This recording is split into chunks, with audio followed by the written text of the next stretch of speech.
Hello friends, एक बार फिर से स्वागत है हमारे इस मेगा माइंड क्लासे में। तो दोस्तों, जैसा कि आप देख रहे होंगे दोस्तों, आज हम ज्योग्राफी के सेकंड चैप्टर की बात करेंगे। और दोस्तों ध्यान दीजिएगा, सेकंड चैप्टर पढ़ने से पहले दोस्तों आपको हिस्ट्री का पहला चैप्टर, दूसरा चैप्टर का सब्जेक्टिव एंड ऑब्जेक्टिव वीडियो पढ़ा दिया गया है। दोस्तों पॉलिटिकल साइंस का भी आपको क्वेश्चन पढ़ा दिए गए हैं, सब्जेक्टिव एंड ऑब्जेक्टिव। दोस्तों इसका भी दोस्तों पहला चैप्टर का वीडियो पढ़ा दिया गया है, ऑब्जेक्टिव एंड सब्जेक्टिव। दोस्तों आज हम बात करेंगे विश्व की जनसंख्या, घनत्व, वितरण और वृद्धि। दोस्तों यहाँ जितने ऐसे क्वेश्चन है ऑब्जेक्टिव, ध्यान देना है दोस्तों, यहाँ जितने ऐसे क्वेश्चन है ऑब्जेक्टिव एंड दोस्तों subjective, exam point of view से 2025 में एग्जाम देने वाले जितने भी बच्चे होंगे उनके लिए काफी हेल्पफुल वीडियो होगा। काफी क्या 110% क्वेश्चन दोस्तों यहीं से आने वाले, इससे बाहर क्वेश्चन दोस्तों कहीं से नहीं रहेगा। आप कहीं भी पढ़ लीजिए, उससे हमको मतलब नहीं, यहाँ से क्वेश्चन बाहर नहीं आएगा। दोस्तों बात करते हैं पहले क्वेश्चन की, देखते हैं पहला दोस्तों क्वेश्चन क्या कर रहा है। दोस्तों पहला क्वेश्चन है, प्रतिकर्षक और अपकर्षक कारक उत्तरदायी किसके लिए है। दोस्तों ध्यान दीजिएगा, प्रतिकर्षक और अपकर्षक कारक का सबसे पहला अर्थ क्या होता है, आपके एग्जाम में 2 नंबर में पूछा हुआ है। प्रतिकर्षक और अपकर्षक कारक में अंतर स्पष्ट करें, 2 नंबर क्वेश्चन ये पूछा हुआ है। तो ध्यान दीजिएगा, जब किसी देश की जनसंख्या, किसी क्षेत्र की जनसंख्या, रहन सहन की अच्छी दशा, अनुकूल जलवायु, ठीक है, काम और रोजगार के अवसर, काम और रोजगार के अवसर, ठीक है, काम और रोजगार के अवसर, अच्छी जलवायु, रहन सहन की अच्छी दशा, रहन सहन की अच्छी दशा, ठीक है, अनुकूल जलवायु को देखकर जब प्रवास कर जाती है दोस्तों, उसको बोलते हैं अच्छा वाला मतलब आकर्षक कारक। और दोस्तों जब किसी देश की जनसंख्या, किसी राज्य की या किसी क्षेत्र की जनसंख्या रहन सहन की निम्न दशा, प्रतिकूल जलवायु, बेरोजगारी के इन सभी दशाओं को देखकर प्रवास कर जाता है, स्थान को छोड़ने के लिए विवश हो जाता है दोस्तों, उसको बोलते हैं प्रतिकर्षक कारक। और दोस्तों दोनों का संबंध प्रवास से है, क्योंकि दोस्तों हम दोनों को बताने के लिए प्रवास शब्द यूज किए हैं। ध्यान दीजिएगा, एक बार और समझा दे रहे हैं, प्रवास क्या होता है, जनसंख्या का किसी एक स्थान से, ठीक है, हट कर दूसरे स्थान चले जाना, जाकर बस जाना, उसको बोलते हैं प्रवास। दोस्तों जनसंख्या प्रवास क्यों करती है, कुछ तो रीजन हुआ होगा। दोस्तों रीजन यही है, अगर अगर जनसंख्या प्रवास नहीं कर रही है मतलब वहां अच्छी दशाएं हैं। लेकिन दोस्तों जब जनसंख्या किसी अन्य देश की, अन्य राज्य की रहन सहन की अच्छी दशाएं, अनुकूल जलवायु, ठीक है, काम और रोजगार के अवसर को देखकर प्रवास करती है, तो उसको बोलते हैं अपकर्षक कारक। लेकिन दोस्तों इसके जस्ट विपरीत है प्रतिकर्षक, मतलब कुछ ऐसे कारक भी होते हैं जिनकी वजह से जनसंख्या का जो प्रवास होता है वो विवश हो जाता है उस स्थान को छोड़ने के लिए। यही दोस्तों एग्जाम में क्वेश्चन पूछा हुआ था, प्रतिकर्षक और अपकर्षक कारक किसके उत्तरदायी हैं दोस्तों, प्रवास के लिए उत्तरदायी हैं। Option A is the right answer, ये आंसर हो जाएगा। आपसे एग्जाम में दोस्तों क्वेश्चन पूछा हुआ है, जनसंख्या परिवर्तन के कुल कितने घटक हैं। जनसंख्या परिवर्तन के कुल कितने घटक हैं, एग्जाम में ये क्वेश्चन पूछा हुआ है। दोस्तों जनसंख्या परिवर्तन के कुल 3 घटक हैं। पहला है जन्म दर, दूसरा क्या है, मृत्यु दर, और तीसरा में यही प्रवास है जिससे जनसंख्या घट भी सकती है और बढ़ भी सकती है, घट भी सकती है और बढ़ भी सकती है। ऑप्शन ए हो जाएगा प्रवास। देखते हैं दोस्तों अगला क्वेश्चन, अगला क्वेश्चन क्या कह रहा है। अगला क्वेश्चन है, जनसंख्या के आकार के अनुसार विश्व का दूसरा सबसे बड़ा महाद्वीप कौन है। दोस्तों पूरे विश्व में टोटल 7 महाद्वीप है, और दोस्तों सबसे बड़ा महाद्वीप है एशिया। कौन महाद्वीप है, एशिया महाद्वीप है। और दोस्तों एशिया महाद्वीप की जनसंख्या विश्व में सबसे ज्यादा है। लेकिन दोस्तों दूसरी सबसे बड़ी जनसंख्या वाला महाद्वीप कौन है, अफ्रीका। कौन है, अफ्रीका महाद्वीप है। और दोस्तों यहाँ से क्वेश्चन पूछता है कि निम्न में से किस महाद्वीप की जनसंख्या वृद्धि दर सर्वाधिक है, किस महाद्वीप की जनसंख्या वृद्धि दर, पॉपुलेशन ग्रोथ रेट ज्यादा है। ऑप्शन डी ही इसका भी आंसर हो जाएगा। क्वेश्चन ये ज्यादा इंपॉर्टेंट नहीं है, इंपॉर्टेंट इस क्वेश्चन को बताना था। क्वेश्चन को गांठ बांध लीजिएगा, आपके एग्जाम में क्वेश्चन पूछा है, इनमें से किस महाद्वीप की जनसंख्या वृद्धि दर, वृद्धि पॉपुलेशन ग्रोथ रेट की बात कर रहे हैं, न कि केवल जनसंख्या वृद्धि की बात कर रहे हैं। जनसंख्या वृद्धि दर सबसे ज्यादा दोस्तों किसका है, तो अफ्रीका महाद्वीप का है, ध्यान दीजिएगा, ठीक है। देखते हैं अगला क्वेश्चन क्या है दोस्तों। अगला क्वेश्चन क्या कह रहा है, निम्नलिखित में से कौन एक जन स्थानांतरण का, लोगों के स्थानों के परिवर्तन का अच्छा वाला कारक नहीं है। मतलब दोस्तों प्रवास के 2 कारक हैं, अपकर्षक और प्रतिकर्षक। यहाँ कह रहा है लोग, जन मतलब लोग, स्थानांतरण लोगों में स्थानों के परिवर्तन का अच्छा वाला कौन कारक नहीं है? अ से अपकर्षण, अ से अच्छा। कर है रहन सहन की अच्छी दशाएं, ये तो अपकर्षक कारक है क्योंकि यहाँ अच्छा पॉजिटिव वर्ड है। शांति भी है और अस्थायित्व भी है, ये आपका ऑप्शन ये भी हो जाएगा, इसमें कोई दिक्कत नहीं है। और जब हमारे अनुकूल जलवायु है तो ऑप्शन सी भी हो जाएगा। यहाँ कह रहा है रहन सहन की निम्न दशाएं, ये प्रतिकर्षक कारक है। Option A is the right answer, ये प्रतिकर्षक कारक है। ये दोस्तों अपकर्षक कारक नहीं है, ऑप्शन ए इसका आंसर हो जाएगा। बिल्कुल गांठ बांध के याद कर लीजिएगा। आपके एग्जाम में 2 नंबर में क्वेश्चन फिक्स है, अपकर्षक और प्रतिकर्षक में अंतर स्पष्ट करें। और दोस्तों अपकर्षक और प्रतिकर्षक किसके उत्तरदायी है? प्रवास के उत्तरदायी है, ये भी क्वेश्चन पूछा हुआ है।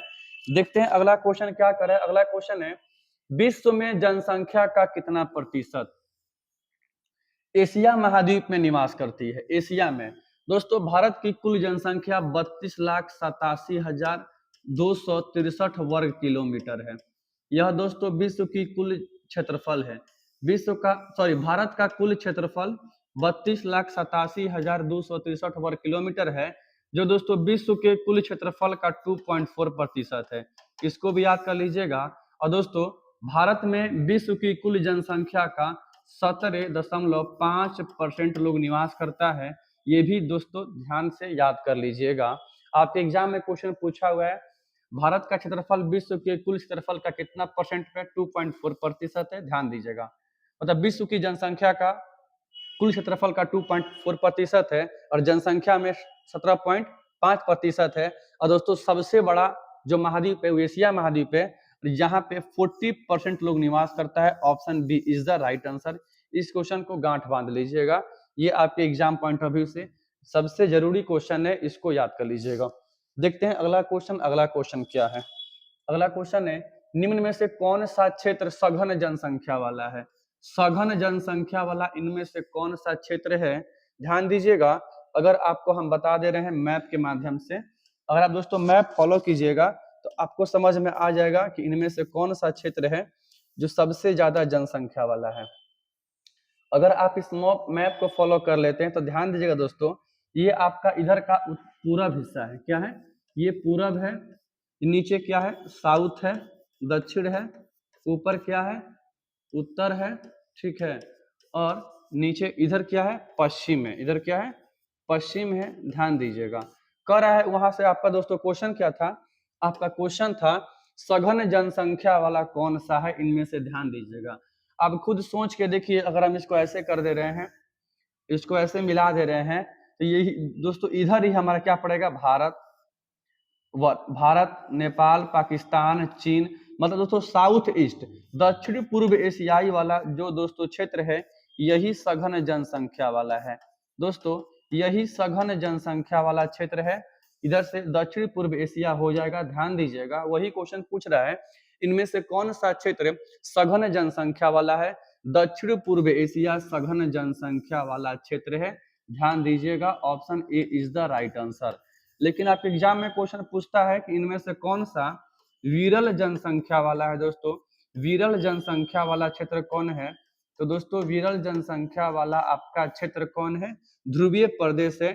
दोस्तों यहाँ 6 महीने का दिन 6 महीने का रात होता है। जनजीवन सामान्य नहीं है।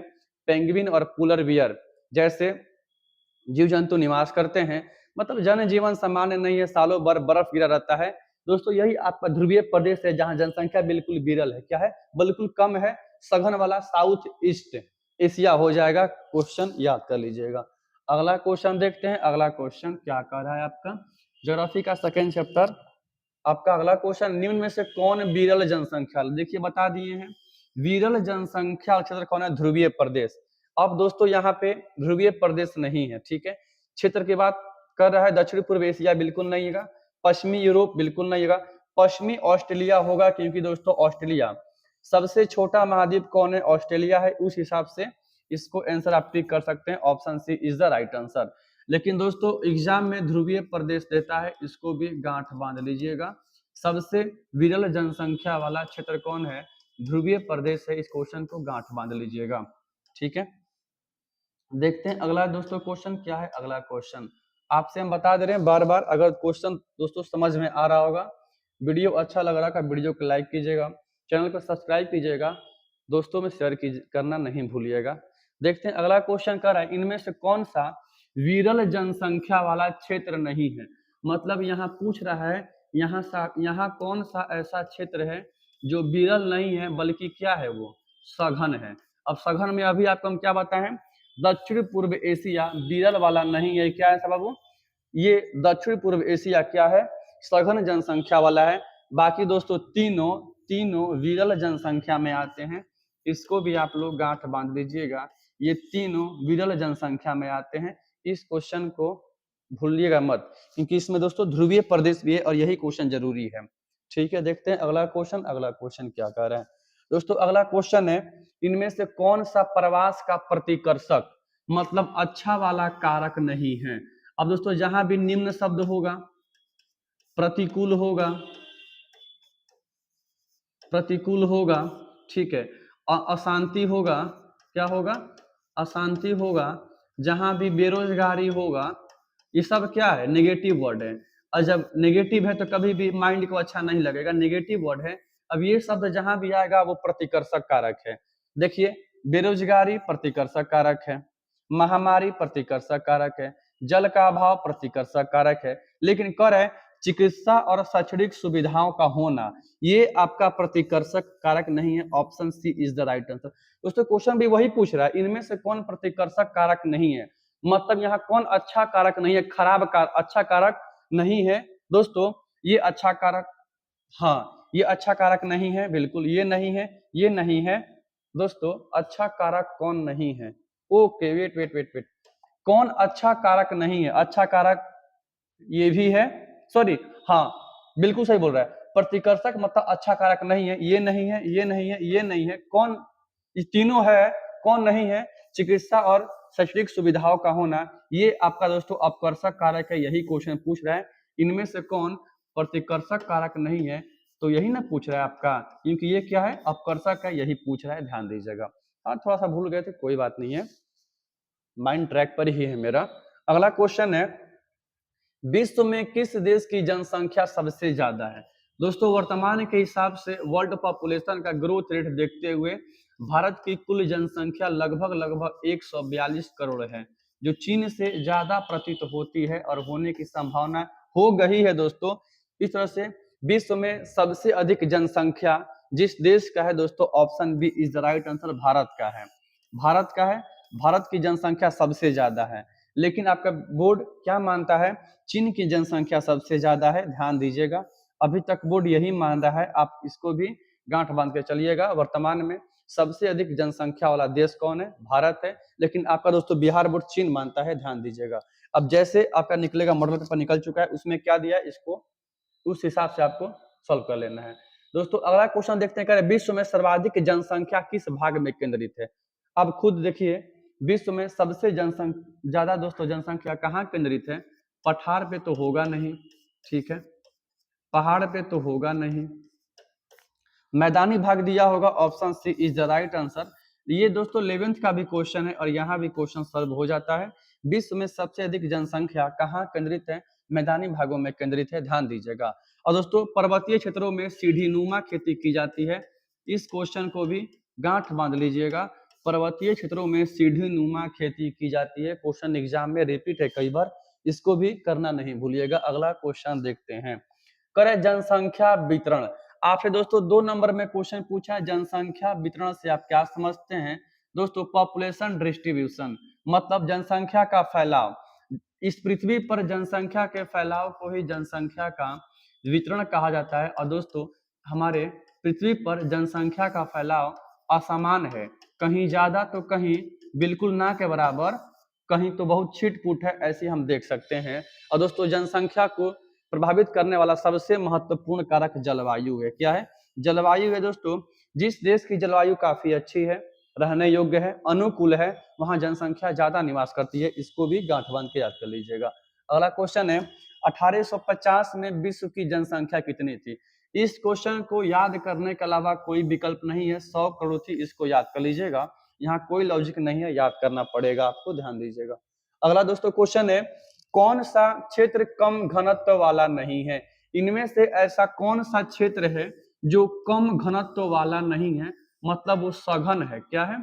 सघन है। सबसे ज्यादा कौन दोस्तों? दक्षिण पूर्व एशिया है। रिपीट क्वेश्चन है, बस पूछने का तरीका अलग है, ध्यान दीजिएगा।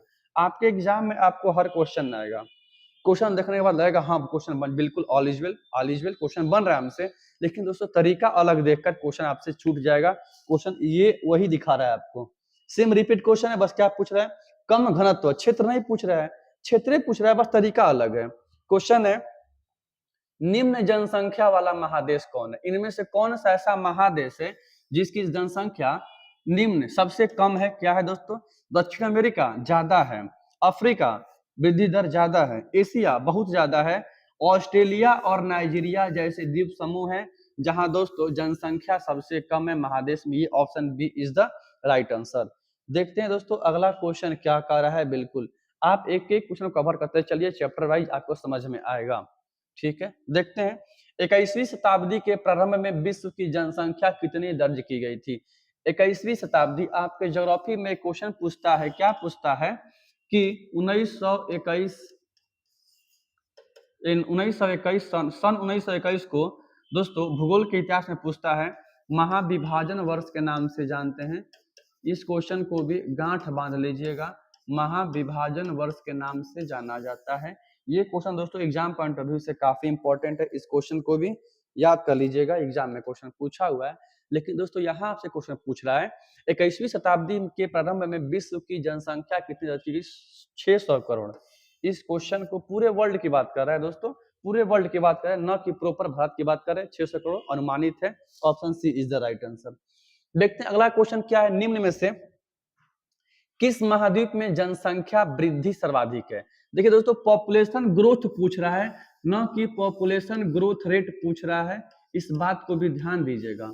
अगर आपसे एग्जाम में 2023 या 24 के एग्जाम में क्वेश्चन था इनमें से किस महाद्वीप की जनसंख्या वृद्धि दर सबसे ज्यादा है, वो था अफ्रीका। अफ्रीका आंसर दिया हुआ था, लेकिन यहाँ शायद नहीं दिया है, एशिया ऑप्शन सी हो जाएगा, ध्यान दीजिएगा। वो भी क्वेश्चन जरूरी है, इसमें जरूर रिपीट होगा, टेंशन नहीं लेना है आपको। अगला क्वेश्चन है किस वर्ष विश्व की जनसंख्या 6 अरब हो गई? यहाँ दोस्तों 3 से 4 ऐसे क्वेश्चन हैं जो डाटाबेस क्वेश्चन है, आपको याद करना पड़ेगा, न चाहते हुए भी रट लेना पड़ेगा। हाँ रट लीजिए, कोई दिक्कत नहीं, ठीक है। 1999 हो जाएगा, ध्यान दीजिए। जैसे आपसे क्वेश्चन पूछता है जनसंख्या दिवस कब मनाते हैं, इस क्वेश्चन को डाटाबेस से याद कर लीजिए, ठीक है। 11 जुलाई को मनाते हैं। स्वास्थ्य दिवस कब मनाते हैं? 7 अप्रैल को मनाते हैं। मानव अधिकार दिवस कब मनाते हैं? ह्यूमन राइट्स डे कब मनाते हैं दोस्तों? 10 दिसंबर को मनाते हैं। ये तीनों question exam point of view से काफी इंपॉर्टेंट है। पर्यावरण दिवस कब मनाते हैं? 5 जून को मनाते हैं। ये भी क्वेश्चन पूछा हुआ है एग्जाम में, ठीक है। तो ये दोस्तों क्वेश्चन कुछ ऐसे हैं जो लॉजिक टाइप के क्वेश्चन है, आपको याद करना पड़ेगा ना चाहते हुए भी। अगला क्वेश्चन दोस्तों है किस महाद्वीप में जनसंख्या का घनत्व पाया जाता है सर्वाधिक? सबसे अधिक जनसंख्या घनत्व वाला दोस्तों यहाँ पे द्वीप की बात कर रहा है। द्वीप कौन सा है दोस्तों? जावा द्वीप है। कौन है? जावा द्वीप पे इंडोनेशिया में है, ध्यान दीजिएगा, इंडोनेशिया, इंडोनेशिया। इस क्वेश्चन को याद ना करिएगा तभी कोई दिक्कत नहीं है, ज्यादा बार रिपीटेड क्वेश्चन का भी बहुत कम मिला हुआ है, ध्यान दीजिएगा, इस क्वेश्चन बहुत कम मिला हुआ है दोस्तों। सुमात्रा भी इंडोनेशिया में, इसको भी गांठ बांध लीजिएगा, दोनों इंडोनेशिया का द्वीप है, ध्यान दीजिए। अगला क्वेश्चन है निम्न में से कौन एक जनसंख्या परिवर्तन का कारक नहीं है? दोस्तों ध्यान दीजिएगा, किसी क्षेत्र की जनसंख्या में विशेष समय अवधि के दौरान, किसी क्षेत्र की जनसंख्या में एक निश्चित समय अवधि के दौरान जनसंख्या में हुए कमी या बढ़ोतरी को जनसंख्या परिवर्तन कहा जाता है। हो सकता है जन्म दर बढ़ गया हो सकता है मृत्यु दर हो गई हो सकता है वहां जनसंख्या प्रवास कर गया हो। ये तीनों कारक है, प्रवास भी है, जन्म दर है, मृत्यु दर भी है, लेकिन option B is the right answer. आवास नहीं होगा, आवास का जनसंख्या परिवर्तन से कोई लेना देना नहीं है। हाँ आपका घर यहाँ है तो यहीं रहेगा, ठीक है, आप कहीं घूमने के बाद घर आपका घूम के नहीं चला जाएगा कहीं भी, ध्यान दीजिएगा। अगला दोस्तों क्वेश्चन है सर्वाधिक सड़क घनत्व, सबसे अधिक सड़कों का घनत्व और वाहनों की संख्या किस महाद्वीप में देखने को मिलती है? किस महाद्वीप में दोस्तों? देश की बात करें अमेरिका में। कौन देश दोस्तों? अमेरिका की बात करें, अमेरिका हो जाएगा लेकिन दोस्तों यहाँ बात कर रहा है कि इस महाद्वीप की उत्तरी अमेरिका हो जाएगा। Option A is the right answer, ध्यान दीजिएगा। ऑस्ट्रेलिया की दोस्तों राजधानी पूछा है, कहाँ है? कैनबरा है। कौन है? कैनबरा है, जो एक प्रकार का नियोजित नगर है। क्या है? नियोजित नगर है, ध्यान दीजिएगा, नियोजित नगर है। ये भी क्वेश्चन एग्जाम में बना हुआ है। चलिए देखते हैं। हाँ, ये आपको दोस्तों याद कर लेना है, यहाँ इसी वाला याद कर लेना है, ये टॉपिक ठीक है, पूछा हुआ है इसका दोस्तों। पॉपुलेशन ग्रोथ रेट ही ज्यादा है, ये भी क्वेश्चन एग्जाम में बना हुआ है। देखते हैं अगला क्वेश्चन क्या कह रहा है। किस देश का लिंगानुपात, दोस्तों सेक्स रेशियो क्या होता है, लिंगानुपात क्या होता है? किसी देश की जनसंख्या में महिलाओं और पुरुषों के बीच के अनुपात को, महिलाओं और पुरुषों के बीच के अनुपात को लिंगानुपात कहा जाता है। और दोस्तों भारत में लिंगानुपात प्रति 1000 महिलाओं की संख्या पर पुरुषों के रूप में मापते हैं। मतलब दोस्तों 2011 एक की बात करें तो भारत का लिंगानुपात 933 था। क्वेश्चन एग्जाम में पूछ दिया है 2011 में भारत का लिंगानुपात कितना था? 943 था। ये भी क्वेश्चन पूछा हुआ है।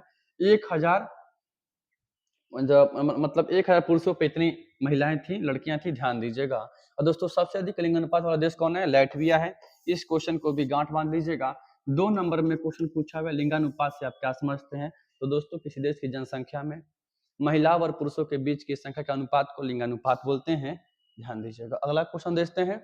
अगला क्वेश्चन है, किस देश का लिंगानुपात विश्व में सबसे कम है? यूएई, संयुक्त अरब अमीरात का।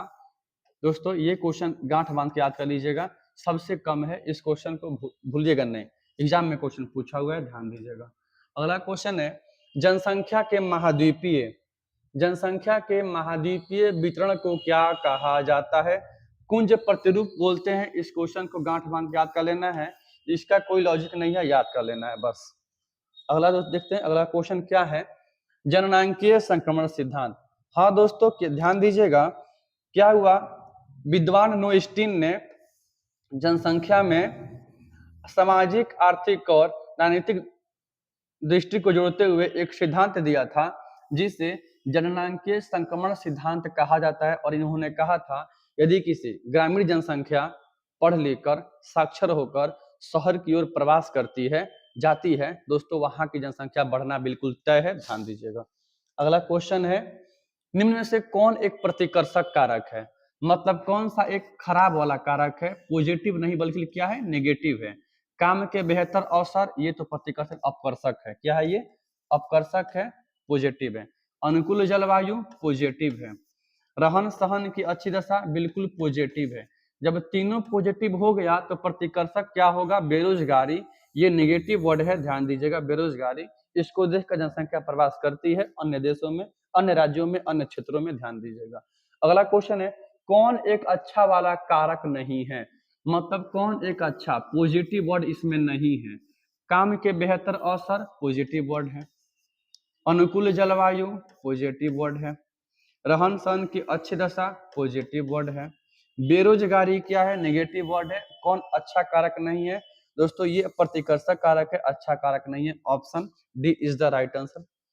ठीक है, अब ऐसे ऐसे क्वेश्चन, बिल्कुल हलवा टाइप का क्वेश्चन, ज्यादा क्वेश्चन नहीं है यहाँ पे, आपको टेंशन नहीं लेना है, बिल्कुल कम टाइम, बहुत कम कम क्वेश्चन है।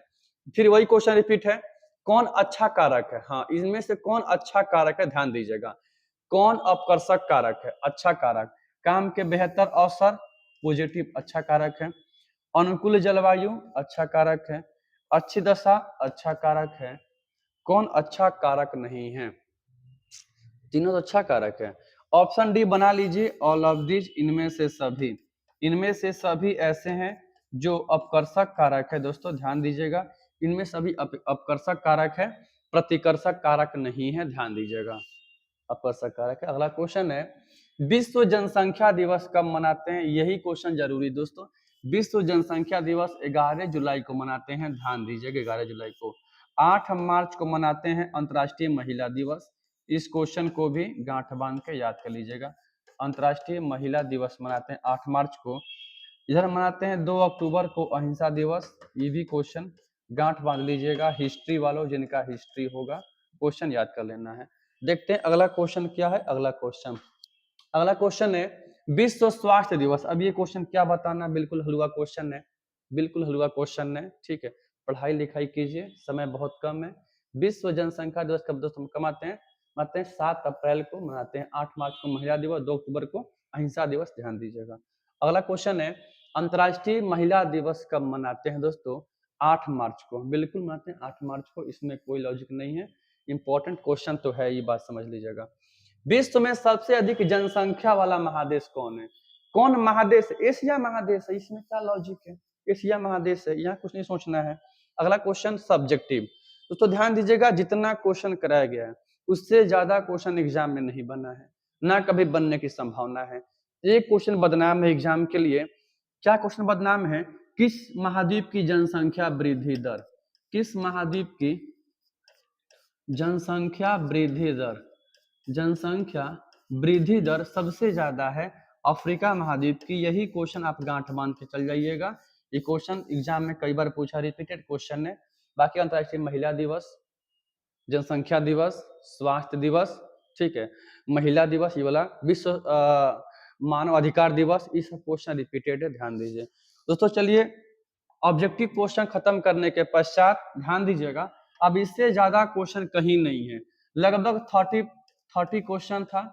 और एक क्वेश्चन दोस्तों इसमें यह भी था प्रवास को लेकर, प्रवास के 2 कारक है, कौन कौन, अपकर्षक और प्रतिकर्षक, बदनाम क्वेश्चन है, बिल्कुल बदनाम है।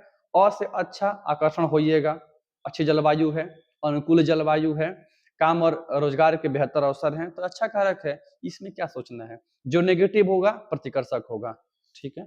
देखते हैं दोस्तों अगला क्वेश्चन की बात करेंगे सब्जेक्टिव।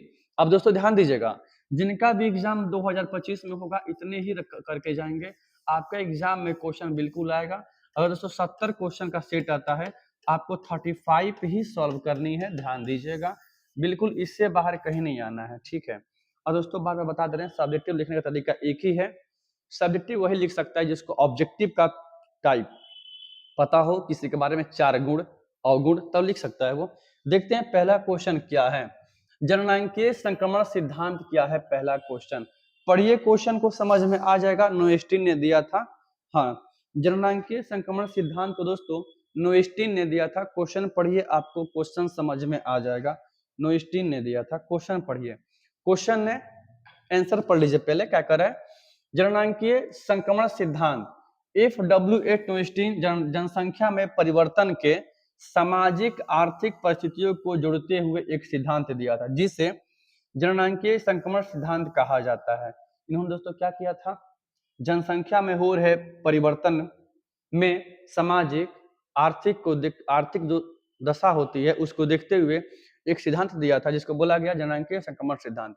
इस सिद्धांत के अनुसार दोस्तों इन्होंने क्या बोला था, सामाजिक आर्थिक विकास तथा जनसंख्या वृद्धि के बीच विपरीत संबंध होता है, ठीक है। अब बढ़ता है, बढ़ेगा तो फिर किस क्षेत्रफल भी सिकुड़ेगा ना, ऐसे नोएस्टीन के अनुसार जनसंख्या संक्रमण जननांकीय संक्रमण सिद्धांत के 3 मुख्य अवस्थाएं होती है, ध्यान दीजिएगा, उच्च जन्म दर, निम्न जन्म दर और मध्यम, ये 3 अवस्थाएं होती है, ध्यान दीजिएगा दोस्तों। इसका ऑब्जेक्टिव कई बार पूछा हुआ है, किसने दिया था, इसको भी आप लोग गांठ बांध दीजिए, किसने दिया था, यही क्वेश्चन खासकर जरूरी है, क्वेश्चन को भूलना नहीं है आपको।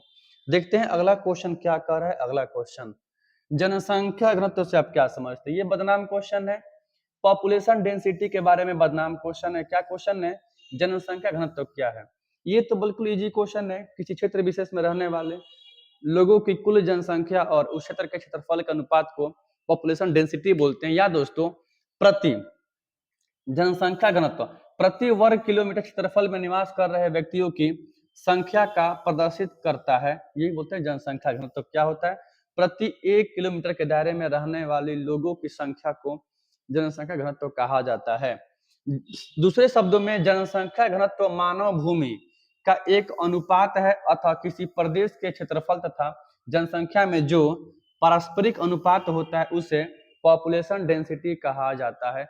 शुद्ध भाषा में देसी घी की तरह आंसर क्या है, किसी क्षेत्र में निवास करने वाले, किसी देश में निवास करने वाले लोगों की कुल जनसंख्या और उस क्षेत्र के क्षेत्रफल के अनुपात को जनसंख्या घनत्व कहते हैं, ये इसका मेन इजी है, मतलब बहुत इजी क्वेश्चन है। अगला क्वेश्चन है जनसंख्या की व्यवसायिक संरचना पर टिप्पणी लिखें, कौन कौन से ऐसे लोग हैं किस किस व्यापार में लगे हुए हैं। या दोस्तों ह्यूमन एक्टिविटीज क्या है, मानवीय क्रियाकलाप क्या है, ह्यूमन एक्टिविटीज। दोस्तों क्या होता है मानवीय क्रियाकलाप, मनुष्य अपनी आवश्यकताओं की पूर्ति करने के लिए जिन जिन कार्यों को करता है, जिसके फलस्वरूप उन्हें आय की प्राप्ति होती है, उसको बोलते हैं ह्यूमन एक्टिविटीज। करें पारस्परिक युक्त कार्यों से जीविकोपार्जन करने वाली जनसंख्या को आर्थिक रूप से सक्रिय जनसंख्या कहा जाता है। जो एक्टिव होती है, किसी निश्चित आर्थिक कार्य में संलग्न, आर्थिक रूप से सक्रिय जनसंख्या के सापेक्षित वितरण को व्यवसायिक संरचना कहा के नाम से जाना जाता है। सामान्यतः व्यवसायिक संरचना के निम्न रूप होते हैं। दोस्तों हो सकता है किसी देश की जनसंख्या प्राथमिक से जुड़ा हुआ हो, द्वितीयक से, तृतीयक से, चतुर्थ से।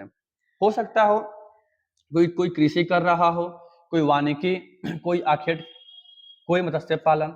हो सकता है कोई बड़े बड़े इंडस्ट्री बैठा लिया हो, मैन्युफैक्चरिंग करता हो सकता है परिवहन क्षेत्र से जुड़ा हुआ हो, संचार से जुड़ा हुआ हो, या बौद्धिकता पूर्ण कार्य कर रहा हो, जैसे मतलब रिसर्च एंड अनुसंधान लगा दिया हो, उस पर खोजबीन करता हो। यही इसका दोस्तों मेन आंसर है, ध्यान दीजिएगा। आपके एग्जाम में ह्यूमन एक्टिविटीज के लिए क्वेश्चन पूछा हुआ था कि मानवीय क्रियाकलाप को मुख्यतः कुल कितने वर्गों में रखा गया है, 4 वर्गों में रखा गया है।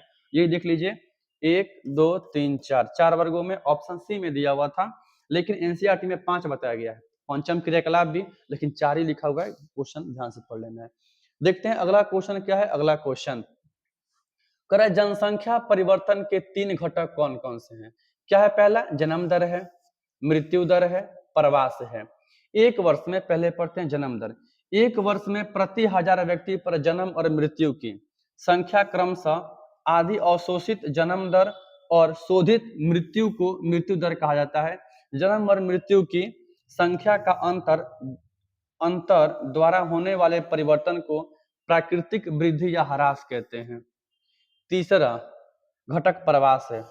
ओहो, अभी दोस्तों ध्यान दीजिएगा, आपके एग्जाम में क्वेश्चन पूछा हुआ है जन्म दर और मृत्यु दर में अंतर स्पष्ट करें। क्वेश्चन क्या है, एक वर्ष में प्रति 1000 व्यक्तियों पर जीवित शिशुओं, बच्चों की संख्या की दर को बोलते हैं जन्म दर।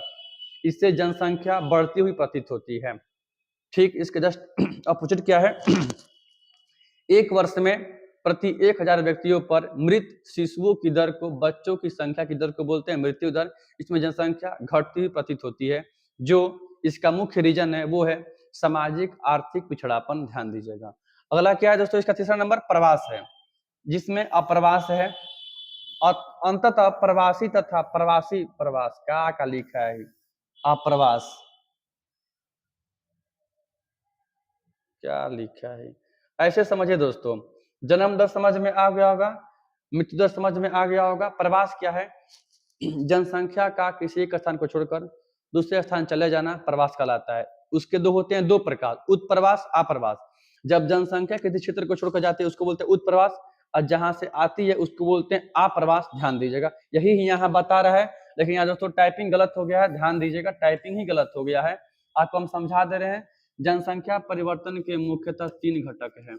एक है जन्म दर, क्या है, एक है जन्म दर जो पॉजिटिव बताता है, एक है मृत्यु दर जो नेगेटिव बताता है, और एक है प्रवास। दोस्तों यही इसका तीसरा रीजन है जो प्लस माइनस दोनों बताता है। मतलब प्रति 1000 व्यक्तियों पर एक वर्ष में, कितना वर्ष में, एक वर्ष में जीवित शिशुओं की दर को बोलते हैं जन्म दर। इसमें जनसंख्या बढ़ती प्रतीत होती है। ध्यान दीजिएगा कि एक वर्ष में 1000 व्यक्तियों पर मृत बच्चों की संख्या की दर को बोलते हैं मृत्यु दर। इसमें जनसंख्या घटती प्रतीत होती है। प्रवास क्या है, किसी एक, मान जाइए ए राज्य है, ये क्या है बी राज्य है, जनसंख्या का एक स्थान को छोड़कर दूसरे स्थान चले जाना प्रवास कहलाता है। इसके होते हैं 2 प्रकार। अब यहाँ से ये गया, इसको बोलते हैं उत्प्रवास। उत्प्रवास में जनसंख्या घट जाती है, जहां पहुंच गई उसको बोलते हैं गंतव्य स्थान, पहुंच गई वहां जनसंख्या बढ़ जाती है। इसी को बांट दिया गया 2 भागों में। एक का बोला गया उत्प्रवास, जनसंख्या का किसी एक क्षेत्र को छोड़कर चले जाना। एक होता है अप्रवास, कहीं से आ जाना, क्या होना, आकर बस जाना। समझ गए ना, यही होता है इसका। अगला दोस्त क्वेश्चन है जनसंख्या परिवर्तन किसे कहते हैं। अभी समझे भी किए हैं, किसी क्षेत्र विशेष में एक निश्चित समय अवधि के दौरान जनसंख्या में हो रही कमी या वृद्धि को जनसंख्या परिवर्तन कहा जाता है, जो वहां की सामाजिक आर्थिक दशा को बताता है। ध्यान दीजिए, कह रहा है किसी क्षेत्र विशेष में एक निश्चित समय अवधि की जनसंख्या वृद्धि या कमी को जनसंख्या परिवर्तन कहा जाता है। इसके दो रूप हैं। पहला क्या, धनात्मक वृद्धि, हो सकता है जनसंख्या बढ़ रही हो। दूसरा क्या है, ऋणात्मक वृद्धि, दोस्तों हो सकता है जनसंख्या वहां क्या हो रही हो, घट रही हो। जनसंख्या में परिवर्तन जन्म दर इससे होता है, मृत्यु दर और स्थानांतरण अर्थात मतलब प्रवास से होता है, यही यहाँ बता रहा है। दशाओं पर निर्भर करता है। जनसंख्या परिवर्तन का आर्थिक कारण भी है, जैसे हो सकता है कृषि का दशा खराब हो गया हो, बाजार की सुविधा एवं उद्योग आदि। अब दोस्तों प्रवास के भी कई रीजन है, ध्यान दीजिए। हो सकता है कि आपको काम और रोजगार चाहिए, हो सकता है आपके यहाँ बेरोजगारी ज्यादा हो सकता है कृषि की दशा खराब हो, उचित भूमि नहीं हो, सिंचाई की व्यवस्था नहीं हो, ऐसा भी प्रवास होता है, करता है लोग, ध्यान दीजिएगा।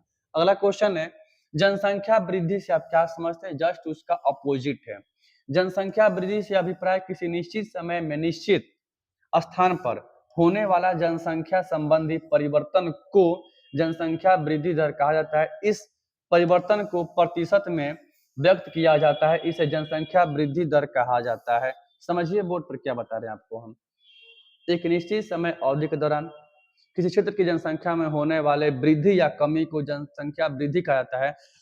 और दोस्तों जब इसी जनसंख्या वृद्धि को हम परसेंटेज के रूप में व्यक्त करते हैं, इसी को बोलते हैं जनसंख्या वृद्धि दर, यही बता रहा है यहाँ पे, ध्यान दीजिएगा। हो सकता है दोस्तों जनसंख्या वो जो वृद्धि हो रही हो, हाँ वो तो वृद्धि होगा ना, वो क्या हो रही है, पॉजिटिव या नेगेटिव, ध्यान दीजिएगा। अगला क्वेश्चन देख लीजिएगा, जीवन प्रत्याशा, लाइफ एक्सपेक्टेंसी क्या है, जीवन प्रत्याशा क्या है? जीवन जीने की उम्र बोलते हैं इसको। करें किसी क्षेत्र में रहने वाले व्यक्तियों की औसत आयु को, एक मिनट, किसी क्षेत्र में मरने वाले व्यक्तियों की, हाँ, जो एवरेज आयु होती है उसको बोलते हैं जीवन प्रत्याशा। भारत में यह 64 वर्ष से ऊपर है, लगभग 70 वर्ष है। हम लोग अगर 70 वर्ष जी जाते हैं तो हमारी दोस्तों जीवन प्रत्याशा 70 वर्ष कहलाएगी, ध्यान दीजिएगा। ब्रिटेन में 72 वर्ष है, ऐसा माना गया है। ठीक है, प्रत्याशा का सीधा संबंध चिकित्सा संबंधी सुविधा एवं उसके सुलभ होने से है। सही बता रहा है ये, हमारी जीवन अच्छी हो जाएगी, 70 के बजाय 80 जी जाएंगे, मतलब हमारे यहाँ चिकित्सा संबंधी सुविधाओं की कमी बिल्कुल नहीं है। हाथ टूटा प्लास्टर हो गया, फेफड़ा में कमी हो गई, उस फेफड़ा कमी हो गई, पानी कमी हो गई, डिहाइड्रेशन तो चढ़ गया आसानी से। अब क्या है, एकदम दूर दूरस्थ गांव में है तो वहां पचासा कमी रहेगा ना। अब कोई बीमार पड़ गया 40 की उम्र में, ठीक होने की संभावना है, मर गया, कम है उसकी क्या लाइफ एक्सपेक्टेंसी, ये वाला कम है। ठीक है, लेकिन अब तो सही है, भारत में काफी कुछ सुधर चुका है, ध्यान दीजिएगा। अगला क्वेश्चन है, जन्म दर क्या है, बर्थ रेट क्या है? अभी बताए ही थे, जन्म दर से अभिप्राय एक वर्ष में प्रति 1000 व्यक्तियों पर जीवित बच्चों की संख्या की दर को जन्म दर कहा जाता है, ध्यान दीजिएगा। कह रहा है जन्म दर से अभिप्राय एक वर्ष में जीवित जनों की संख्या और उसे वर्ष की औसत कुल जनसंख्या के बीच का अनुपात ही जन्म दर कहलाता है। जन्म दर वह शब्द है जिसका प्रयोग जनसंख्या के प्रति 1000 लोगों पर प्रति वर्ष जन्म लेने वाले बच्चों की संख्या को परिभाषित करने के लिए किया जाता है। और जो बताया तो बिल्कुल वही सेम, कोई दिक्कत नहीं है इसमें। देखते हैं अगला क्वेश्चन क्या है। अगला क्वेश्चन दोस्तों, अगला क्वेश्चन है जन्म दर और मृत्यु दर में अंतर। इसको अपने दोस्तों पढ़ लेना है, बिल्कुल अभी बता दिए हम, बार बार क्वेश्चन रिपीट हो गया है, मतलब दोस्तों एग्जाम में क्वेश्चन रिपीट होना तय है। जन्म दर मृत्यु दर गांठ बांध कर रख लीजिए, एग्जाम में क्वेश्चन ये सब आने की संभावना प्रबल है।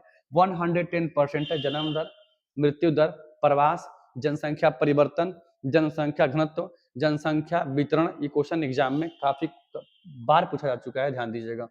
क्वेश्चन है जनसंख्या के वितरण को, बिल्कुल बहुत जबरदस्त क्वेश्चन है ये वाला।